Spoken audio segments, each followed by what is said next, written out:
welcome to the Happy Rant Podcast. I am Ted Cluck, joined as always in studio by my good friends, my partners in radio, Barnabas Piper and Ronald J. Martin.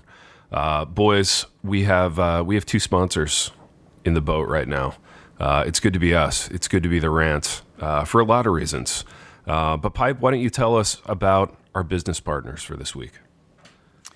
Yeah, our first sponsor is our longtime partner, almost common law wife at this point, really. I like that. Yeah, our common law sponsor, Dwell Bible app, an audio Bible app. You guys should all be familiar by now. If you're not, listen close because they're well worth checking out. Dwell is it's an app for all mobile devices.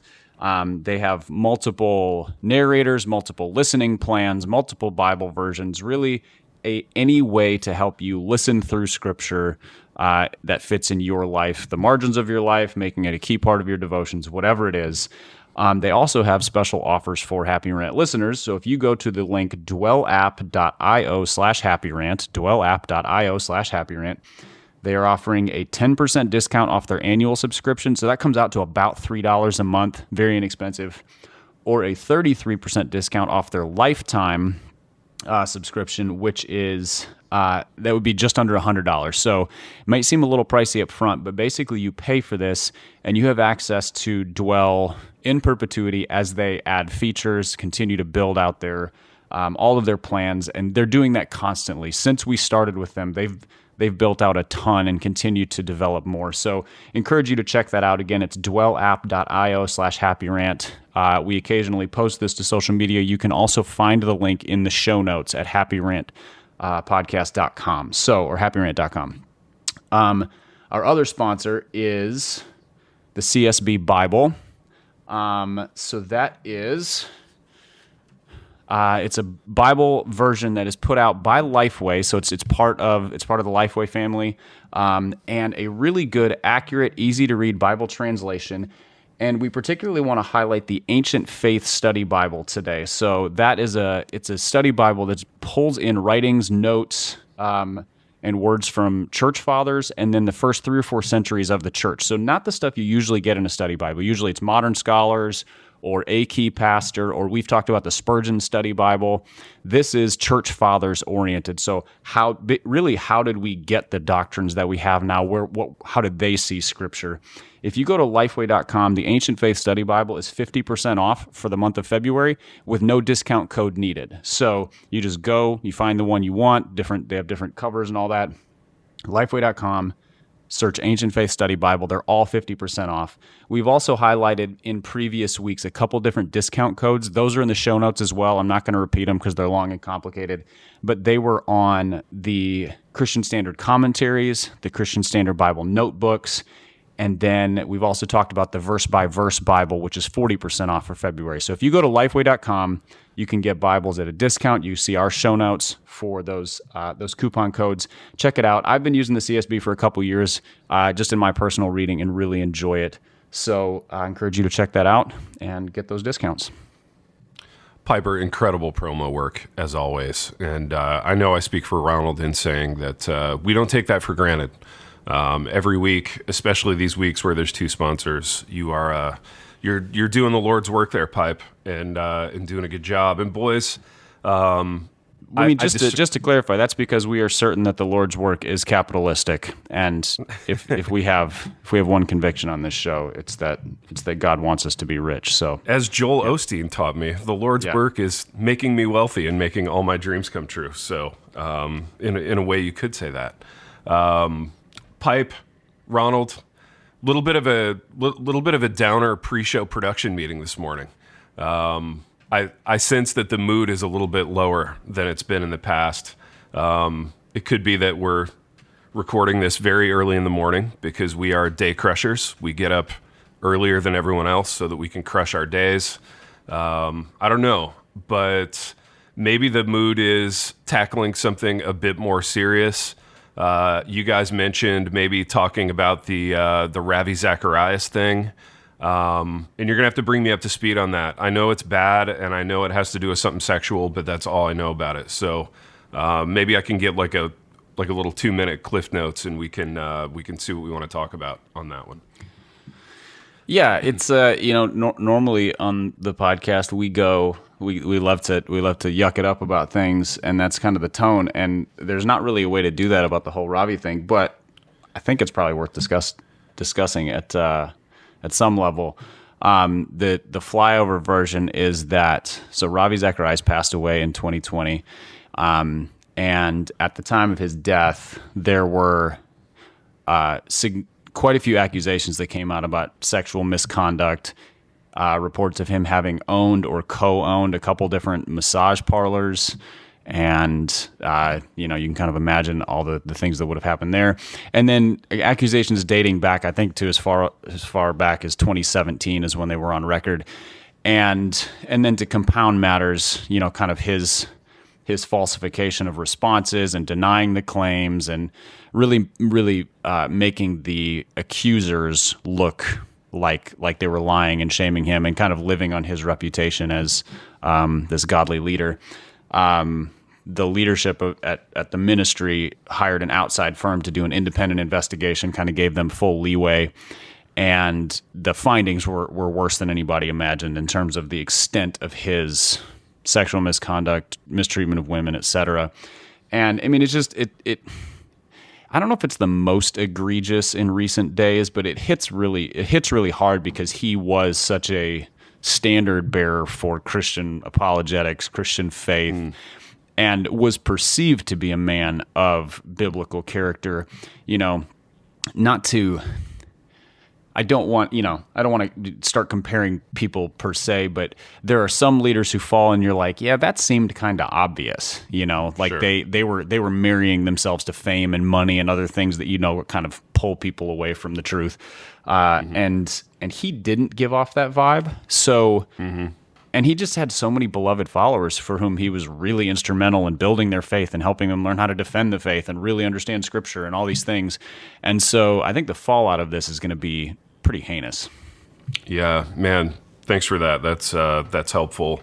And to be clear, the last thing we want to do is be three middle-aged guys standing on the outside of this thing, finger wagging. But I think it might be helpful to, I don't know, just look at all these guys who have kind of taken that big tumble over the last few years, and just see what we can learn from it. And it's always this fine line of, the three of us, to some degree, by nature of publishing and even just doing this show, are in some level of the public eye, albeit much smaller. And we kind of laugh about that, and we sort of laugh about, like, wouldn't it be great if we had, more money and more scope and more fame? But I think with that comes the danger for some of this stuff. And I don't know. Ronald, man of the cloth, pastor, co-host of a pastoring podcast. How does it hit you when you hear stuff like this about pastors who are, famous, revered, etc.? Yeah, it's it's a bit of a, I think for a lot of us, it's a bit of a gut punch, and I think it draws out all these implications. I think, on one hand, your first thought is just naturally, how could he have like led this kind of egregious double lifestyle to the point to where he's engaged in all of these activities, and then he just continues to stand up in front of people, presenting himself as, like Piper said, this man of godly character that is leading other men and women, encouraging them in how to defend their faith and to increase their character. And so you just stand back and you look at that, and my first two thoughts are, man, can you believe anybody? And then the other thought is, oh my gosh, like this, as if this office in itself wasn't fragile enough. I'm afraid for how people are going to, are people ever going to be able to trust me? Again, not and never will be at the level of a Ravi, but on our own level, like you pointed out, T, it's like, man, is there anybody you can trust? Is there anybody that you can, have some certainty about, that although they're not perfect, man, they're striving towards godliness, and man, you can, you can have some level of certainty that these are people that are seeking Christ and all that they do, and so it almost puts you at this position of like vulnerability towards like, man, why would anybody even put their trust in any of us who are in a position of biblical authority in some capacity, which is all of us here on the pod, So I don't know. It to me, it just feels like vulnerability in that way, and I feel like it puts even pastors at just a profound disadvantage now, because you see a high profile guy that again didn't just have an indiscretion. Not that it wouldn't be a serious thing if it was just one indiscretion that that surfaced on the heels of his death, but like this is so over the top. Yeah, I mean, this is above and beyond like almost any. I mean, this is peak. Yeah, yeah. It'd be hard to find another case that is this bad. You used the phrase "double life." I think that really describes it, because I mean, there's like the report basically shows that he had built his life to build in room for all of this pattern of sexual indiscretions, like building it into travel schedules, having properties in other countries, all of these things. I mean, it's all public. People can go read it. I don't know that I would encourage people to, because that's a bit voyeuristic. I don't know that I would have, other than the fact that I'm good friends with somebody who works for Ravi and have kind of seen the fallout of this at the employee level. And so, it's really ugly, and it really was a double life. It wasn't just a, man kind of slipped into temptation. It was like, no, he structured this. He built this for a long time. Well, it was predatorial, is what we would say. Yeah. So here's my temptation, and I want to hear both you guys on this, but maybe Pipe, you can go first because you have a famous dad. My temptation when I hear stuff like this is just, oh my gosh, just be a pastor, just keep it small. Don't try to have an empire. Don't try to, be a big, huge publishing guy or whatever. Like, and I say that probably out of a place of fear, and probably out of a place of, I don't know, it seems to get scary when this stuff snowballs, and when you are traveling overseas, and when you have a staff, you know what I mean? Like, and when you have an empire that has so many employees that I don't know, you can keep stuff secret, or you could take advantage of people or whatever.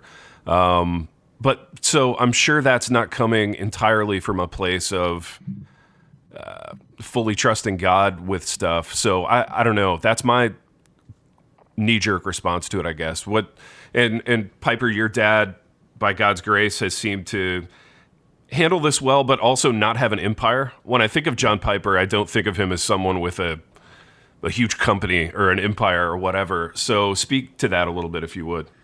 Yeah, I have a handful of thoughts. The first one, just want to clarify, Ravi Zacharias is not anybody's pastor. And that's a distinction that doesn't make any difference to the outside world. What he is to the outside world is prominent Christian who just, took a big dump all over the name of Jesus. What he is inside the church, that's a worthwhile distinction, because he wasn't even attached to a local church in any prominent way, which is real problematic in its own right. I mean, I think following Christian leaders who are not part of a community of believers is real risky. Lone wolf Christians are dangerous. Lone sheep Christians, like lone anything Christians, this is just not a good, healthy place. So I think that's a worthy distinction to make for our listeners, because it's a Christian audience for the most part, and that's when a pastor falls. I think there's a different sort of damage done than when just a public figure falls. Mm-hmm. It's subtle, but it's a real thing. That's a good point. To your question, though, my temptation when I hear this is to go full kind of Pharisee mode. Thank God I'm not like that guy kind of thing. Even though, again, you mentioned our scale is so much smaller than the influence of Ravi. But yeah, my temptation is to go that way, and I have to real readily make the shift to, I could be that. I could have been that. Sure. On my tiny scale, like dishonesty and lying and being predatory are not the exclusive realm of power. They're just easier when you're in power. As far as what I saw from my dad that has been so beneficial to me, the first is he never built anything around his name. I have become skeptical over the years of ministries built around a person's name. Now there are ways to do that are still like very personality driven, that aren't the name itself. But my dad didn't want the truth of his ministry to die when he passes away. He would like the gospel message, the hopefulness that he's preached, to pass on. And that doesn't work when it's all attached to John Piper. There has to be something more to it. The second thing is passing off of wealth and power. My dad doesn't keep the royalties from his books. He doesn't keep the honorariums from speaking. And so he's always lived at a level of kind of just a salary level, and we never lacked for anything. But he was very suspicious of wealth as a temptation, maybe to a fault. We've talked about that. How I wish maybe there was more that could have been done with that money. But sure. But generally speaking, on the conscience side of things, I think that's a good inclination. Yeah. And then he passed off authority. He is not, while he is the heaviest voice in the room at Desiring God Ministries, he's not the executive director. He's not the CEO. He's the content guy. He's the one who creates the content, but strategy, hiring, firing, all of those things.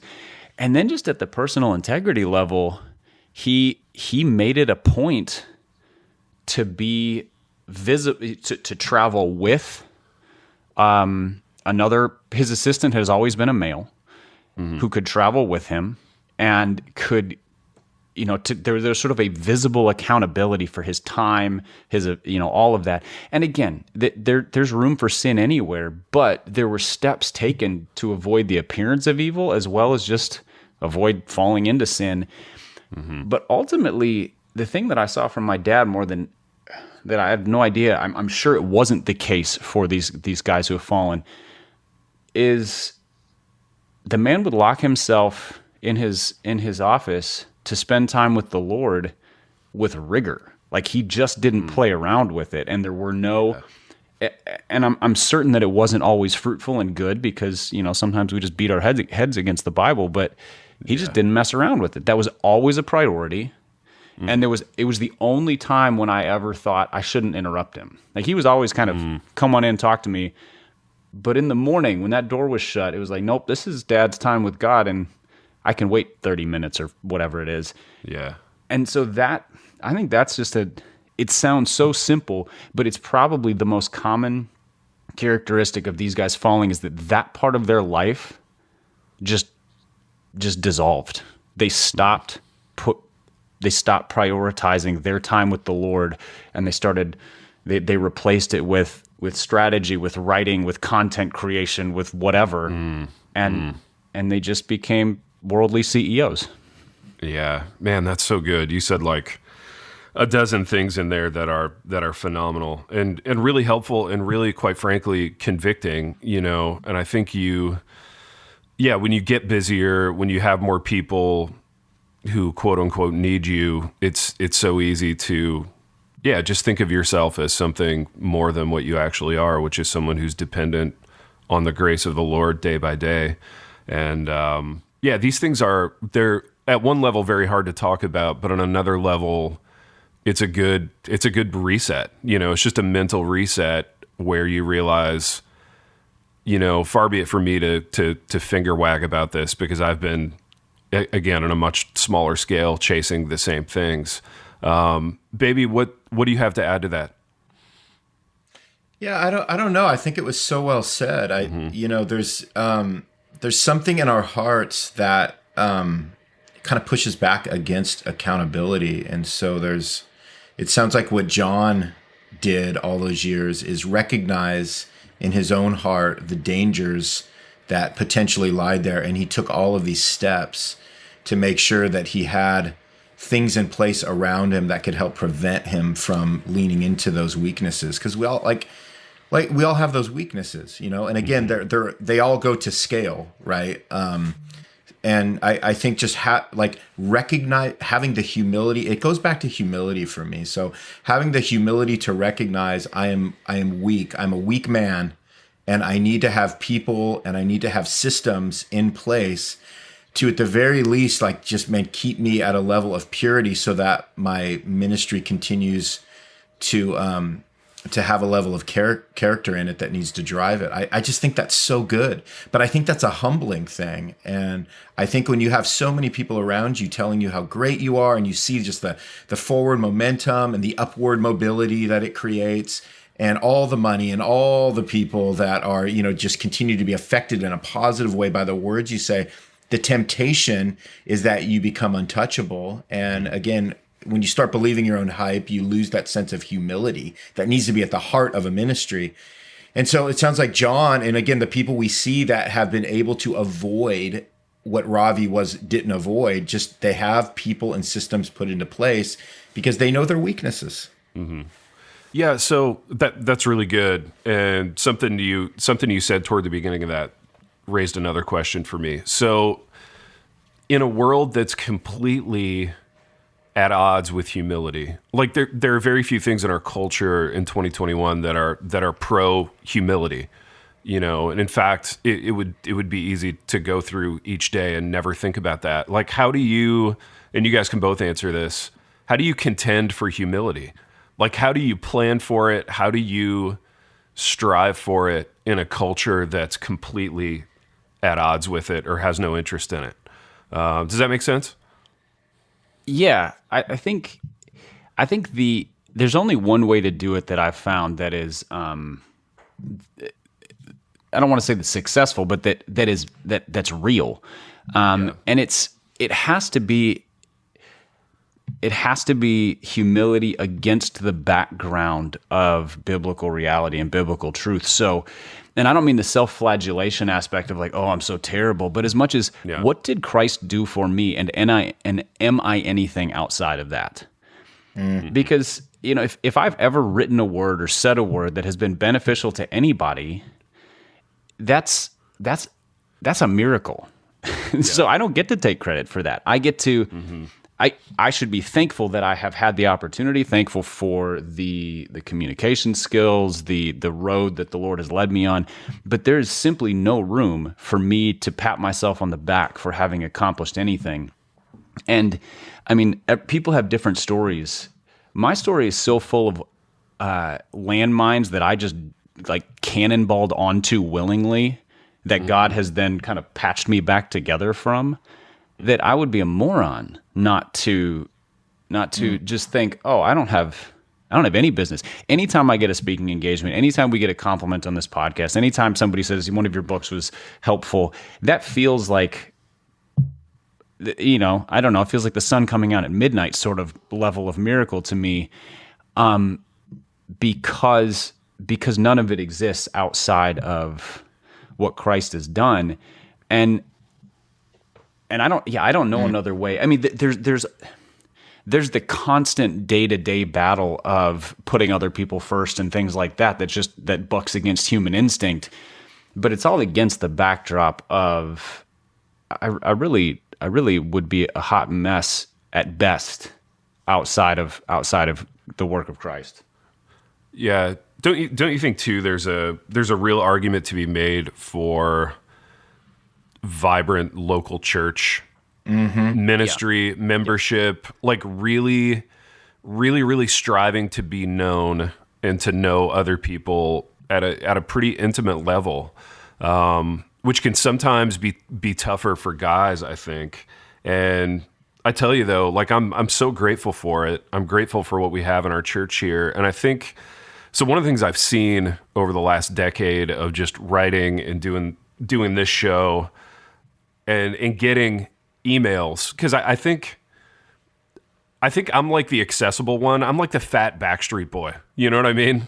And Like, I'm the one that people think they can talk to. And I think there's a lot of guys out there who they get their quote unquote community from like shows like this, and they think there's a level of knowability there. And you know, a lot of times it's the same kind of guy. You know, they tend to be Enneagram 8s who aren't super healthy, who basically just want to get me on the phone and wear me out, for lack of a better term. And at the end of all those conversations, I'm like, man, I really wish they had what I have, like a vibrant church body where, you know, there are a dozen guys who know them really well, and vice versa. And I think if we're not careful, like you said, Pipe, at the top, like there's an isolating thing that the enemy wants. You know, he wants us to feel like, you know, my best friends are three guys on a podcast who I've never met, you know, and that's goodness, deeply the listener unhealthy. thinks we're their best friends. They can do better. Yeah, not only could they do better in real life, but like this isn't even real life. This isn't even the way the three of us interact when we're on the phone or in the same room. Like we're not. This is an aspect of it, but this is entertainment. This is us spitballing about third-party subjects. This isn't like, Ted, how's your soul, and you know what's going on in your marriage, and like what do you have to confess? That all exists in a different context completely. So yeah, we're not any listeners' best friends because of how we chit-chat on this show. Yeah, for sure.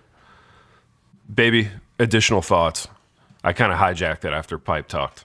Not at all. No, I think everything you guys are saying is spot on. I think you're Big T. I think what you said about local church, which is just local community, and seeking out people that are going to love you enough to call you to the table when it's necessary, and to also encourage you, you know, when you're feeling low, and when you're hitting those moments where you just need a friend.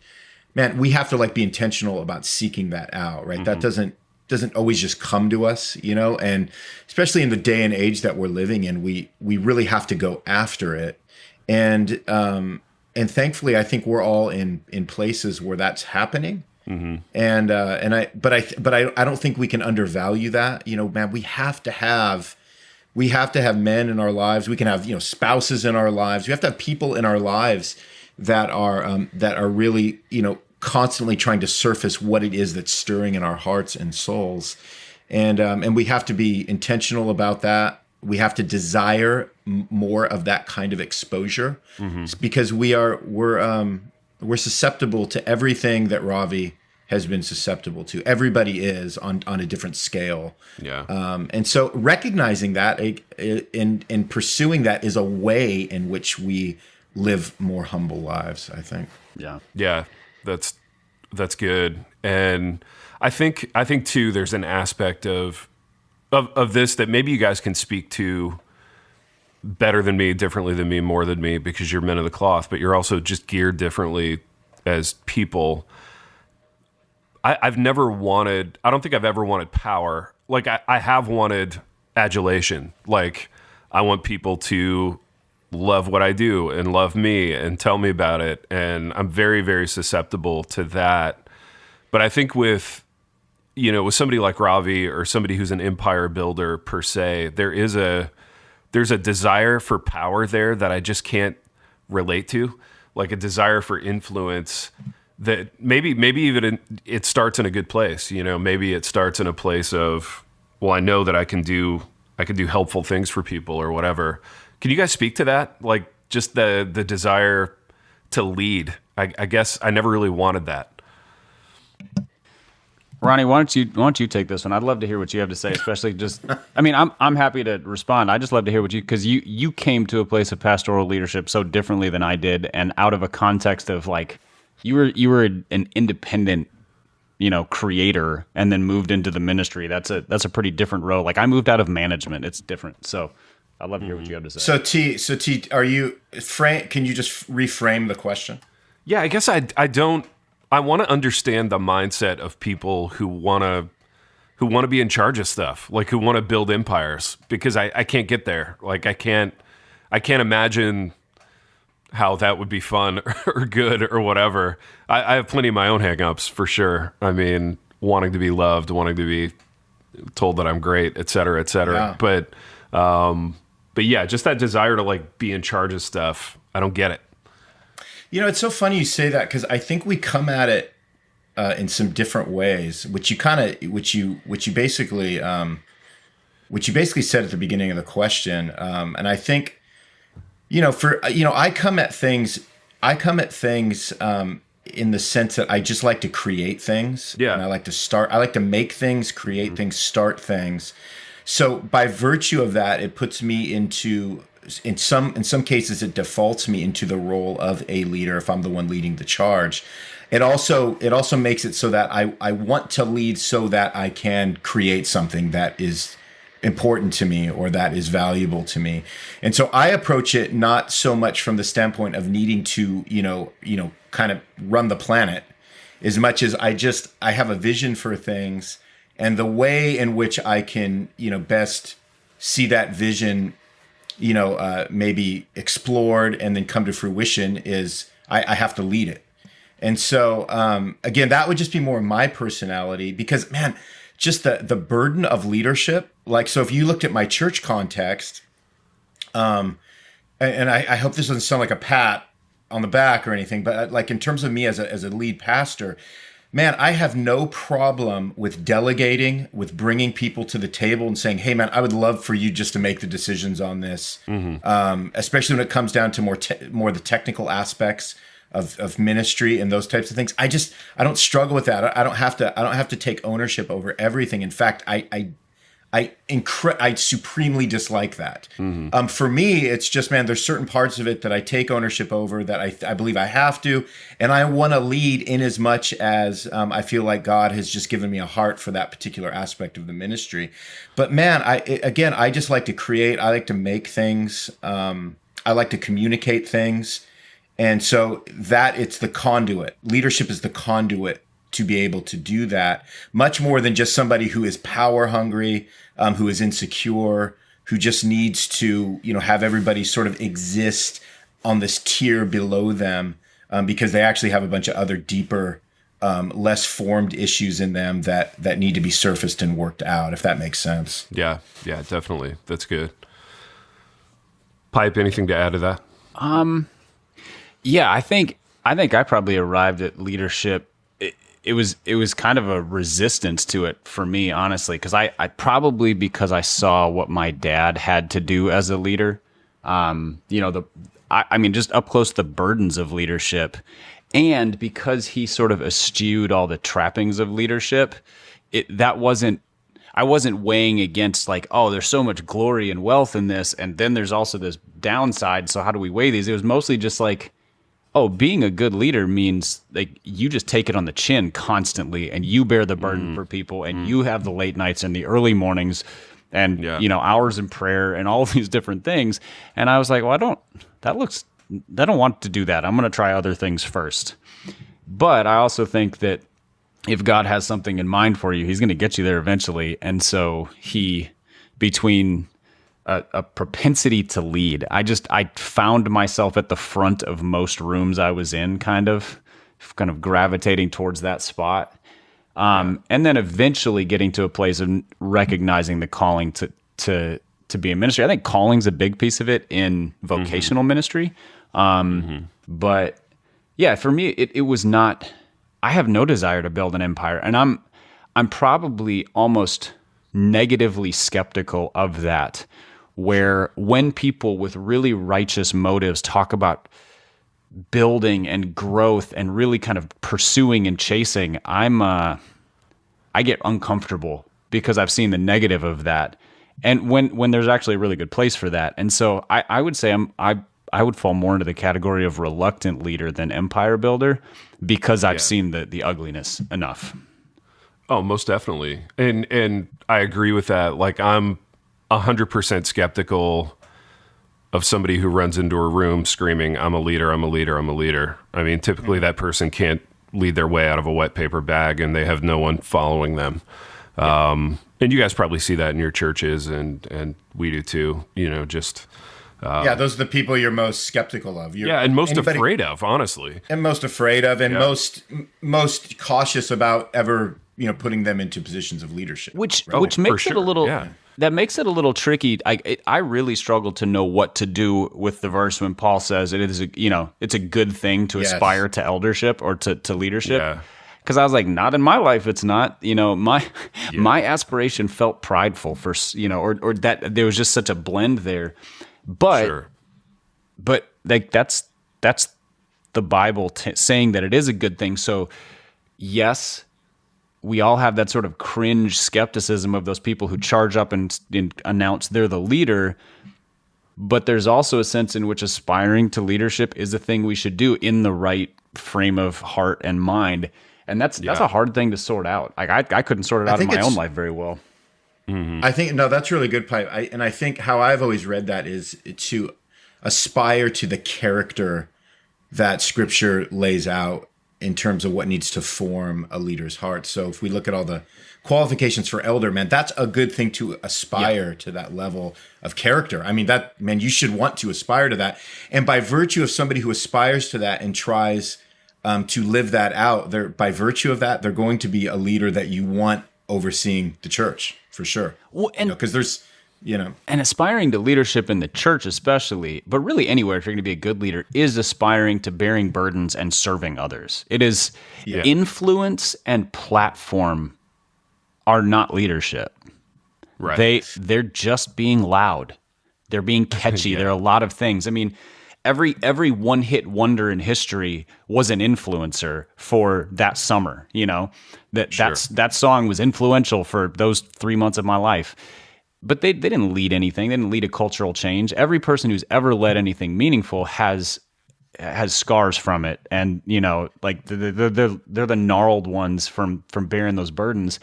So I think aspiring to that understanding of leadership is a great thing. Most people aspire to power, which is a real risky thing. Well, I wonder too if we started reframing our thoughts about this. Like, what if this became a thing where we started to see power and influence and platform as one of the negative, sort of something that is one of the negative side effects to becoming a good leader. In other words, we looked at that as being, okay, now remember, if you're a good leader, some of the things that can come with that is a certain kind of platform and celebrity and fame and power. So just beware of that. So that when people, even for younger people that are going to come up and they're going to gain some sense of leadership, I mean, if we really framed it around that and said, now you might be getting a platform, you might be gaining some power, you might be gaining some influence. Those things can be used for good, but more often than not, they have the ability and the tendency to do negative things to your heart. So just be aware of that. So instead of seeing that and thinking that as being sort of something that's, the cherry on top, we can almost frame it as being something that we just need to be more cautioned against and guarded against, right? Do you think there's any way to actually get that through to people, though? I mean, in the same way... I don't know. Because to me, that's just like trying to get a young person, and I'm putting myself in this category because it wasn't that long ago that advice would have fallen on my deaf ears too, to a degree. It's like saying, don't write to be a bestseller, write to say something meaningful. Well, but the bestsellers are the ones who make the money and get the glory. So why wouldn't I try to do that? Why wouldn't I try to leverage my way into that? It's really hard to persuade people that platform and power are more temptation than they are opportunity. Yeah, well, and it would be costly to us if we were going to actually try to live that out, in that we would stop doing like 2/3 of the things that we spend a lot of time doing. I mean, if we're really going with fame is bad as a lifestyle, we'd probably stop doing this podcast or write fewer books or things that would really hit us. You know what I mean? I think it's somewhat theoretical. And I get it. Like we need to keep coming around to this and we need to keep bringing it up. But I do think if one were to really like unspool that, it would get costly, and that's probably what it needs to be. I mean, it probably needs to be out of the realm of just things that we say into our computers and into the realm of something that's costly. But the scary part of that is feeling like I'm the only one doing it, right? So if I go with fame is bad as a lifestyle and I start turning down book deals or chances to appear on podcasts or whatever, and everybody else is still going for it, then I feel like I'm giving something up it can't be that problematic because, Ravi Zacharias is still doing it, or, Tim Keller or John Piper or whoever. You know what I'm saying? Is that making any sense? I think you're describing, it's just, you're always checking the motivations of your heart. So if God is giving you particular opportunities based on the way he's gifted you to influence other people in a way that points others to the gospel and the kingdom, then, you really, it would, in a sense, you could argue that it would be wrong for you not to practice those gifts in that way. At the same time, just that awareness of, man, I gotta hold my motivations in check because I love people telling me I'm great. I love that too much. Yeah. And I love the power that brings, to my, I love what that does to set me up in life. Yeah, too much. Right. I love it. I love it more than the actual spiritual good that it might be having on others. Yeah. And we just got to hold that in check. We got to pray that God would make that aspect of it ugly in a sense to us. Yeah. Yeah.